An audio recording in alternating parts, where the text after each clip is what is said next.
এই শিক্ষার ব্যাপারটা আমরা শুধু ক্যাম্পাসের মধ্যে আটকে রাখার একটা প্রবণতা আমাদের। তার প্রথম সমস্যাটা হয়েছে কোথায় জানেন? আমাদের পরিবারে।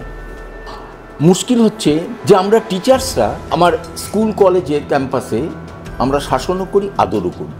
আর আমার পরিবারে, আমার বাড়িতে অতি শাসন করি, অতি সক্রিয়ভাবে শাসন করি। আদরটা কখনো অতি আদর হয়, কখনো অনাদরও হয়। কিন্তু মানসিকভাবে আমি কতটা মা, মানসিকভাবে আমি কতটা বাবা, দ্যাট ইজ $1,000,000 কোয়েশ্চেন। মায়েরা বড্ড অতি সক্রিয় হয়ে পড়েছে। বাচ্চাদের স্কুলে মাগুলো থেকে ইট পেতে সব বসে থাকে, আর একটা কাকোফোনির মধ্যে তারা পার্টিসিপেট করে। এই তোর বোতলে জল নেই কেন?